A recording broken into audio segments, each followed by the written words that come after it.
একদিন এই উলফত, এই মহাব্বত একদিন চলে যাবে। আজকে যে সন্তানের জন্য আমি এত ব্যতিব্যস্ত, এত পাগল পারা, এই সন্তান একদিন আমি ভুলে যাব। এই সন্তান একদিন আমাকেও ভুলে যাবে। তাহলে বোঝা গেল এই দুনিয়ার মহাব্বত পুরাটাই ক্ষণস্থায়ী, স্থায়ী কোনো মহাব্বত না। একমাত্র স্থায়ী আর চিরস্থায়ী মহাব্বত হচ্ছে আল্লাহ রাব্বুল আলামিনের মহাব্বত। যদি স্থায়ী মহাব্বত পিতামাতার মহাব্বত হইত, এই মহাব্বতই একমাত্র মহাব্বত হইত, তাহলে সন্তান তার এই বয়োবৃদ্ধ বাবা মাকে কোনোদিন বৃদ্ধাশ্রমে নিয়ে দিয়ে আসতো না। কোনোদিন এই সন্তান তার এই বয়োবৃদ্ধ বাবা মার সাথে খারাপ আচরণ করত না। এই বিধান দিয়ে আল্লাহ রাব্বুল আলামিন, আল্লাহ তো বান্দা সৃষ্টি করেছেন, তার আখলাক সম্পর্কে, চরিত্র সম্পর্কে আল্লাহ ভালো জানেন। এই জন্য আল্লাহ রাব্বুল আলামিন কতগুলো বিধান দিয়েছেন সন্তানের ক্ষেত্রে। কোন সন্তান যদি আল্লাহর নৈকট্য হাসিল করতে চায়, জান্নাত পেতে চায়, জাহান্নাম থেকে মুক্তি চায়, তাহলে সে যেন তার এই হুকুমগুলো মেনে নেয়, আল্লাহ তাআলার এই বিধানগুলো মেনে নেয়। আল্লাহ রাব্বুল আলামিন কালামের ভাষায় বলেন, وَقَضَى رَبُّكَ أَلَّا تَعْبُدُوا إِلَّا إِيَّاهُ وَبِالْوَالِدَيْنِ إِحْسَانًا إِمَّا يَبْلُغَنَّ عِندَكَ الْكِبَرَ أحدهما أو كلاهما فلا تقل لهما أف ولا تنهرهما وقل لهما قولا كريما واخفض لهما جناح الذل من الرحمة وقل رب ارحمهما كما ربياني صغيرا। আল্লাহ রাব্বুল আলামিন মানব সম্প্রদায়ের সন্তানদের জন্য 6টি বিধান দিয়েছেন। 1 নম্বর, প্রথমে আল্লাহ রাব্বুল আলামিন এই আয়াতে কারিমার মাধ্যমে বান্দাকে তার নিজের দিকে আকৃষ্ট করেছেন। আল্লাহ বলেন, وَقَضَى رَبُّكَ أَلَّا تَعْبُدُوا إِلَّا إِيَّاهُ। হে আমার বান্দা, তুমি আমি ব্যতীত অন্য কারো ইবাদত তুমি করো না। নিজের দিকে টানস। তারপর আল্লাহ রাব্বুল আলামিন বিধান দিতেছেন, وَبِالْوَالِدَيْنِ إِحْسَانًا। তুমি তোমার পিতামাতার সাথে ভালো ব্যবহার করো। 1 নম্বর, إِمَّا يَبْلُغَنَّ عِندَكَ الْكِبَرَ أَحَدُهُمَا أَوْ كِلَاهُمَا فَلَا تَقُل لَّهُمَا أُفٍّ। তুমি যদি তোমার বাবা মার দুইজনের কোনো একজনকে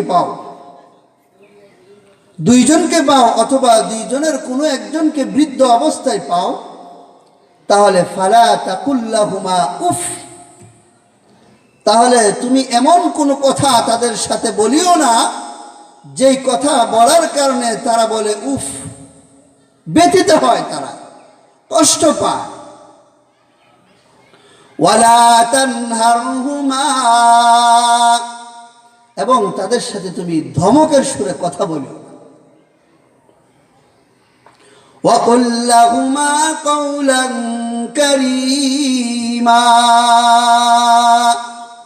আর তুমি যখন তাদের সাথে কথা বলবে নম্র ভাষায়, মার্জিত ভাষায়, সুললিত কণ্ঠে তুমি তাদের সাথে কথা বলো। ওয়াখফিদ লাহুমা জানাহাদ-দুল্লি মিনার রাহমাহ। আর তুমি নিজেকে, তোমার ডানাগুলো তাদের সামনে তুমি বিছিয়ে দাও, অর্থাৎ তুমি নিজেকে তাদের কাছে ন্যস্ত করে দাও, নত হয়ে যাও তুমি তাদের সামনে। সর্বশেষ আল্লাহ বিধান দিচ্ছে, ওয়াকুর রব্বিরহামহুমা কামা রাব্বায়ানি সগীরা। এবং তুমি তাদের জন্য দোয়া করো যেমনই ভাবে তোমার পিতামাতা তোমার উপর ছোটবেলায় রহম করেছিল। আল্লাহর কাছে তুমি দোয়া করো, আল্লাহ আমার বাবা মার উপর আপনি রহম করেন, আপনি তাদেরকে সাহায্য করেন, তাদের প্রয়োজন আপনি মিটা দেন, যেমনই ভাবে আমাদেরকে আমার বাবা মা ছোটবেলায় লালন পালন করিয়েছিল, বলা ছাড়াই আমাদের প্রয়োজন আবার বাবা মা পূরণ করে দিয়েছিল। এই হইল সন্তানের জন্য বাবা মা পাওনা সন্তানের কাছে এই 6টা দায়িত্ব। কিন্তু আজকে সমাজের মাঝে এমন এক পরিবেশ আর পরিস্থিতি তৈরি হয়েছে যে আমরা আমাদের সন্তানদের কাছ থেকে এই আদর আর এই সোহাগটুকু আমরা পাই না। কোনো কথা বললেই প্রথমেই জারি। ছেলেকে এত শিক্ষায় শিক্ষিত করেছি, এত টাকা পয়সা তার অর্জনের ব্যবস্থা করে দিয়েছি, এখন কথায় কথায় সে টাকার গরম দেখায়, তাও কার সাথে? বাবা মার সাথে। এর মূল কারণ রয়েছে। মূল কারণ হচ্ছে আমি। আল্লাহ রাব্বুল আলামিন অন্য জায়গায় বলেন, ইয়া আইয়ুহাল্লাযীনা আমানু কু আনফুসাকুম ওয়া আহলিকুম নারা। হে ঈমানদাররা, তুমি জাহান্নামের আগুন থেকে বাঁচাও এবং তোমার পরিবার পরিজনকে জাহান্নামের আগুন থেকে বাঁচাও। দেখেন, আমাদের সমাজে ছেলে হোক মেয়ে হোক ভূমিষ্ঠ হওয়ার পরে আমরা ভূমিষ্ঠ হওয়ার আগ থেকেই নিয়ত করে রাখি, আমার এই ছেলেকে আমি ইঞ্জিনিয়ার বানাবো। নিয়ত করি কি না? আমার এই ছেলেকে আমি প্রফেসর বানাবো, আমার এই ছেলেকে আমি ব্যাংকার বানাবো, আমার এই ছেলেকে আমি বড় ব্যবসায়ী বানাবো। ভূমিষ্ঠ হয় নাই, কিন্তু এমন নিয়ত কয়জন মানুষ করে যে আমি আমার এই ছেলে হোক মেয়ে হোক যেটাই এই দুনিয়াতে আগমন করবে, ভূমিষ্ঠ হবে, আল্লাহ তাআলা আমাদেরকে দান করবেন, তাকে আমি প্রথমেই আমি দ্বীন শিখাবো। এই নিয়ত খুব কম সংখ্যক মানুষই করে থাকে, যার কারণে আজকে সমাজের মাঝে মা বাবারা তাদের সন্তানদের কাছে ইজ্জত পায় না। মূল কারণ সে নিজে দ্বীন শিখে নাই, সন্তানকে দ্বীন শিখায় না। এই জন্য একজন বাবা এবং মার জন্য 11টি দায়িত্ব রয়েছে। সেই 11 দায়িত্ব যদি কোনো বাবা মা পালন না করে, তাহলে সেও তার সন্তানের কাছ থেকে এই অধিকারগুলো আদায় করতে পারবে না। সন্তানের কাছ থেকে সেই এই 6টা বিষয় তার সন্তানের কাছ থেকে সে পাবে না। 1 নম্বর, সন্তান ভূমিষ্ঠ হওয়ার সাথে সাথে মা এবং বাবার দায়িত্ব হচ্ছে তার ডান কানে এবং বাম কানে আযান ও ইকামত দেওয়া। দেখেন আপনি হিসাব করে সমাজের কতটা সন্তানের কানে আযান ও ইকামত দেওয়া হয়েছে? দেয় না। তাহলে আপনি বাবা হিসাবে, আপনি মা হিসাবে, আপনি অভিভাবক হিসাবে প্রথমে আপনি ভুল করলেন। তার কর্ণকুহরে তার কানে আপনি আযান দেন নাই, ইকামত দেন নাই, যার কারণে ধর্মীয় প্রথম লফজ সে শুনতে পারে নাই। এক নম্বর ভুল। 2 নম্বর কাজ, 2 নম্বর দায়িত্ব মা এবং বাবার তার মাথা মুন্ডানো। এই কাজটা মোটামুটি করে তাও ঠিকা, যদি না পারতো তাহলে এটাও করতো না, মাথা মুন্ডাইতো না, চুল ফাড়াইতো না। নাম্বার 3, এই বাচ্চার অভিভাবকের দায়িত্ব হচ্ছে, বাবা মার দায়িত্ব হচ্ছে তার সুন্দর একটা নাম রাখা। আজকে সমাজে আপনি দেখবেন বাচ্চাদের নাম রাখে, এত বিশ্রী বিশ্রী নাম রাখে, এগুলো বলার অপেক্ষা রাখে না। নাম রাখে, এই নামের কোনো অর্থই নেই। নাম রাখে এমন বিকৃত অর্থ, যে অর্থ আবার বলাও যায় না।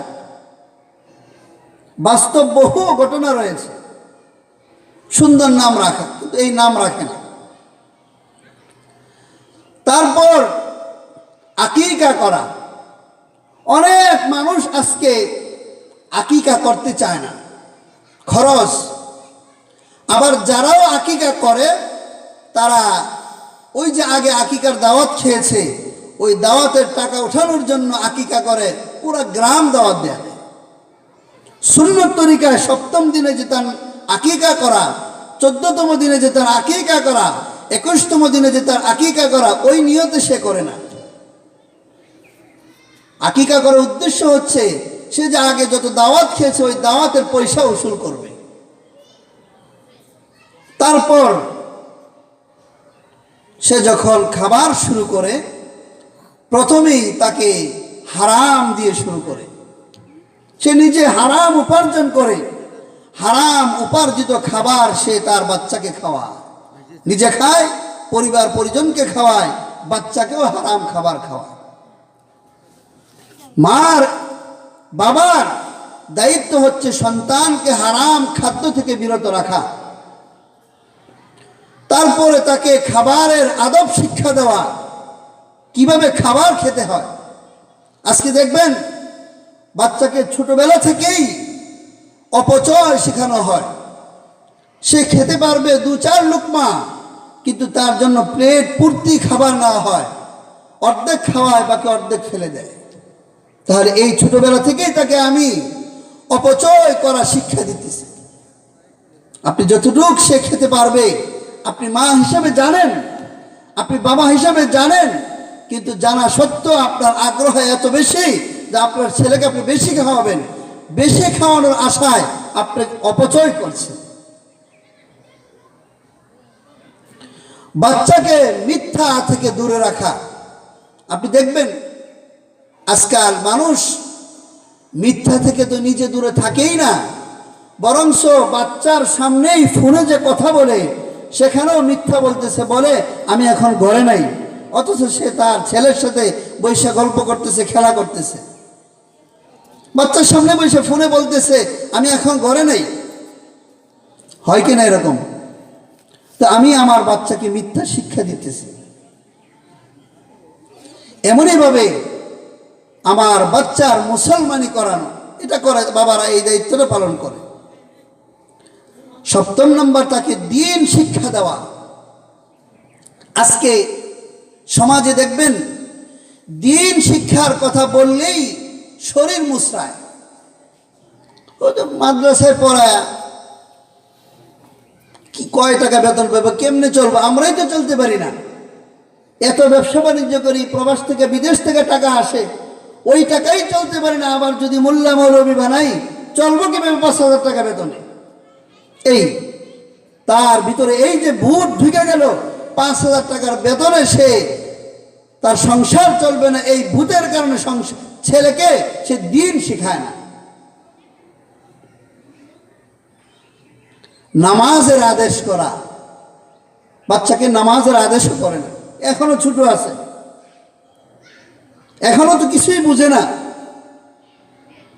খারাপ কাজ থেকে, অশ্লীল আর বেহায়াপনার কাজ থেকে বাচ্চাকে বিরত রাখা, এই কাজও মা বাবারা করতে চায় না। সুযোগ দেয়, করো, একটু গানই তো বাজাবে, এই বয়সে তো ছেলেরা একটু ফুর্তি করবেই। এই যে দায়িত্বগুলো, 11টা দায়িত্বের কথা বললাম, বাবার দায়িত্ব, মার দায়িত্ব।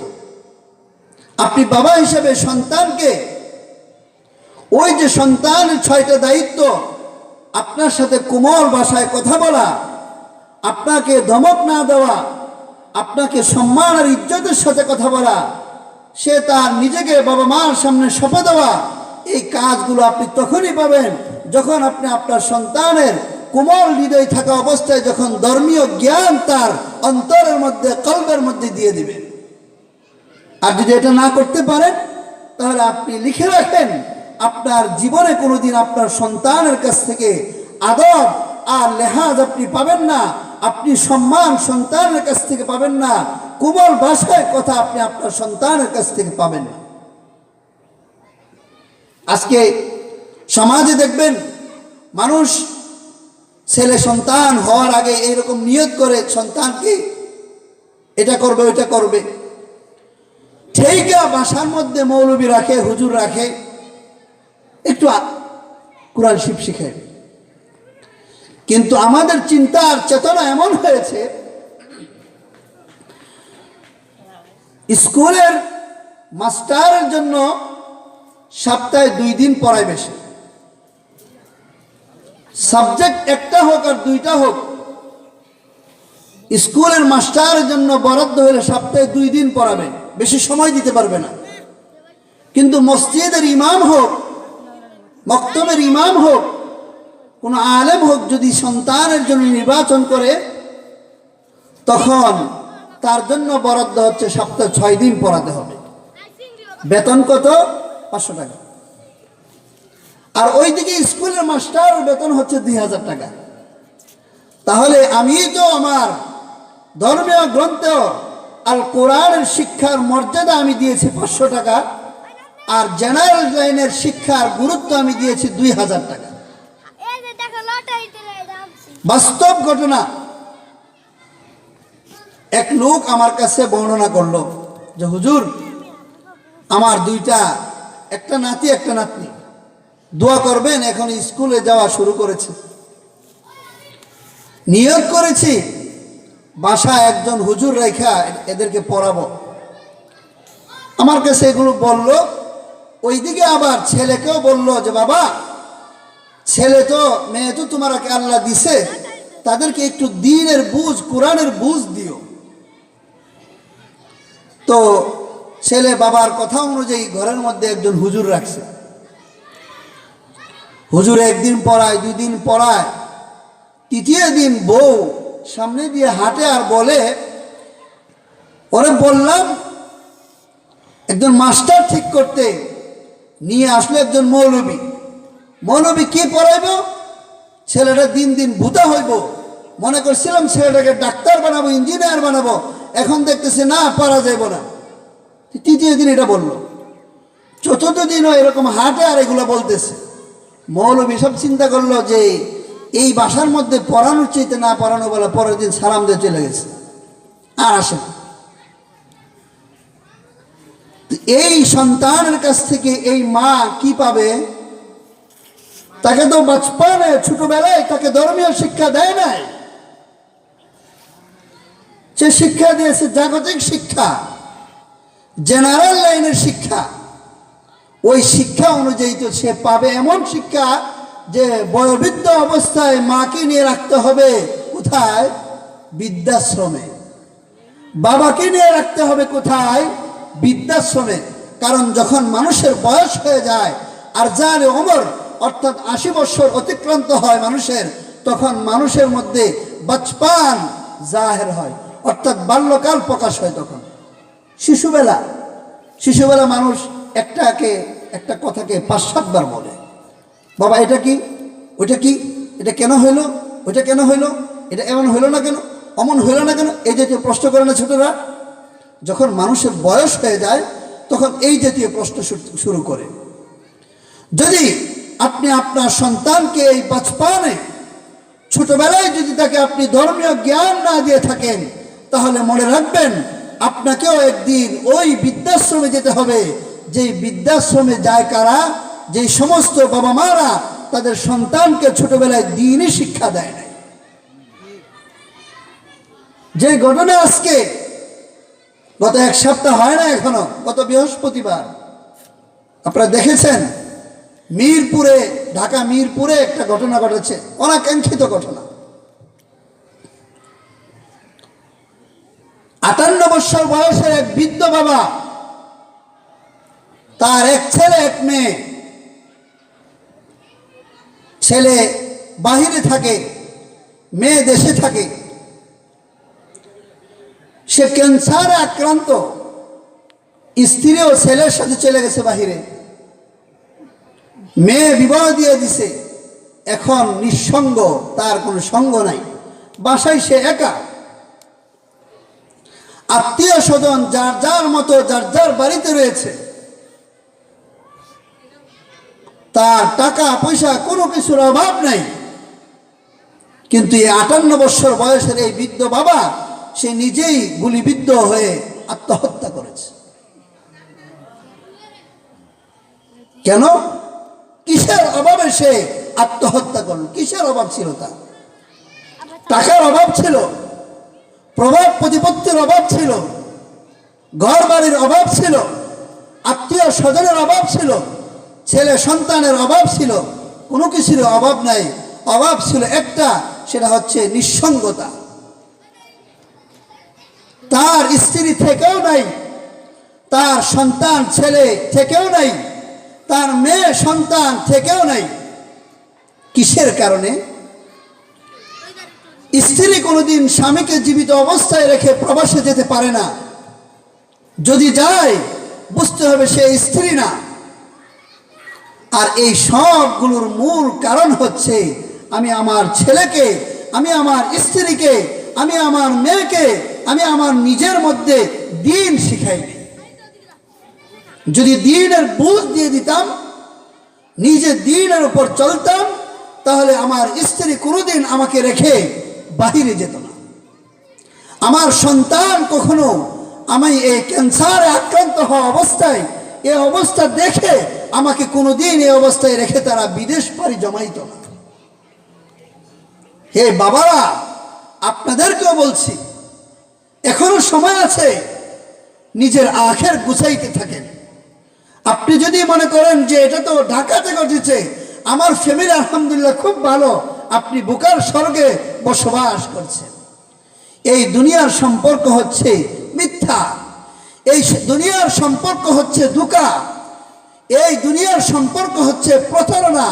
আসল সম্পর্ক হবে আখিরাতে, আসল সম্পর্ক হচ্ছে আমার রবের সাথে, আসল সম্পর্ক হচ্ছে আমার রাসূলের সাথে। যদি আপনার রবের সাথে আপনার সম্পর্ক না হয়, স্ত্রীদের সাথে সম্পর্ক, তাহলে কাল কিয়ামতের ময়দানে মনে রাখবেন আপনার এই স্ত্রী আপনাকে জাহান্নামে নিয়ে যাবে। যদি আপনার সম্পর্ক আপনার ছেলের সাথে হয়, রবের সাথে না হয়, তাহলে এই ছেলে আপনাকে জাহান্নামে নিয়ে যাবে। যদি আপনার সম্পর্ক আপনার মেয়ের সাথে হয়, তাহলে মনে রাখবেন আপনার এই মেয়ে আপনাকে জাহান্নামে নিয়ে যাবে। যদি আপনার এই সম্পর্ক হয় আপনার দুনিয়ার মাল উপার্জনের মধ্যে, আপনার এই মাল আপনাকে জাহান্নামে নিয়ে যাবে। যদি আল্লাহর সাথে সম্পর্ক করতে পারেন আর দুনিয়ার কারোর সাথে আপনার সম্পর্ক না থাকে, আমার আল্লাহ আপনাকে জান্নাত দিয়ে দেবে। এই জন্য সময় এখনো আছে, এখনো সময় আছে। নিজের পরিবারকে বুঝান, নিজের সন্তানদেরকে দ্বীনের বুঝ দেন। সন্তান নাই, নিজের নাতি-নাতনিকে আপনি দ্বীনের বুঝ দেন। আপনি নিজের মধ্যে দ্বীনের বুঝ নাই, এখনো সময় আছে।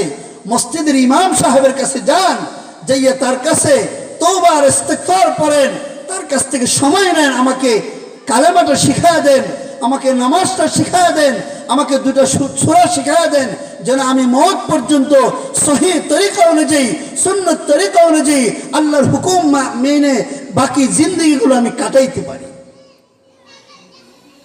যদি এই সময়টুকু আপনি না পান, তাহলে মনে রাখবেন এই সব কিছু আপনি করলেন, কিন্তু আপনার আখের কি হবে, আপনার পরিণাম আর পরিস্থিতি কি হবে আপনি জেনে নেন। কি হবে বুঝতেছেন না? ওই যে মিরপুরের লোকের মতো হবে। একদিন এমন হবে আপনাকে ছেড়ে সবাই চলে গেছে। আপনি আজকে সুস্থ, কালকে যে আপনি অসুস্থ হবেন না, এর কোনো গ্যারান্টি আছে? কোনো গ্যারান্টি নেই। আপনি আজকে বিশাল টাকার মালিক, আপনার এই মাল যে আপনার জীবদ্দশায় আপনার চোখের পলকে নিঃশেষ হয়ে যাবে, এর কোনো গ্যারান্টি আছে কি নাই? গ্যারান্টি নেই। চোখের পলকে মুহূর্তে আপনার সম্পদ শেষ হয়ে যেতে পারে।